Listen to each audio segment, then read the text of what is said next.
எப்படி பொழைக்கணும்னு சொல்லி தர ரகசியம்.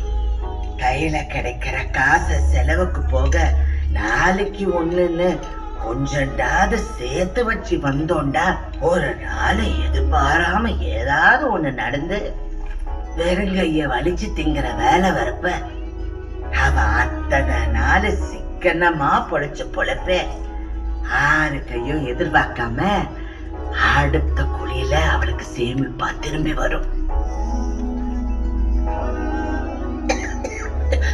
ஒரு மனுஷன் சந்தோஷமா இருக்கிறதுக்கு காசு வேணுமானே எனக்கு தெரியாது. ஆனா மரியாதையா இருக்கிறதுக்கு கண்டிப்பா காசு வேணும். இந்த வாழ்க்கை வாழ்றதுக்கு காசு எல்லாம் பெருசு இல்லைன்னு யாராவது சொன்னா அடுத்த வேலை கஞ்சி கூட கஷ்டம் இல்லாத அளவுக்கு அவன்கிட்ட காசு இருக்குன்னு அர்த்தம். அத பாத்துக்கிட்டு நீங்க ஊதாரி பொழப்பு பொழைச்சண்டா இப்படிதான் நகை வச்சிருப்பாளா ஆத்தாலும் அப்பனும் சொத்து தர மாட்டாங்களா அடுத்த வாய பாத்துக்கிட்டு திரிஞ்சுக்க இருக்கணும். பொழைக்கிற பொழப்புக்கு தாண்டி முதல்ல ஒரு பொம்பளைக்கு சுதந்திரம் வேணும். அப்படி அது மட்டும் இருந்துட்டா மத்த சுதந்திரம் எல்லாம் அடுத்தவ என்ன உனக்கு தாரது?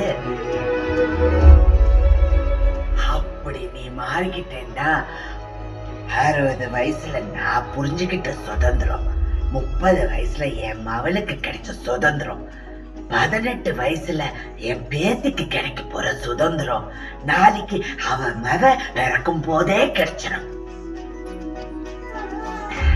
இந்த ஊர்ல இருக்கிற கிணறு கட்டையை விட நான் தான் அப்படியே பெரிய உழைப்பு உழைச்சுண்டெல்லாம் இல்லை.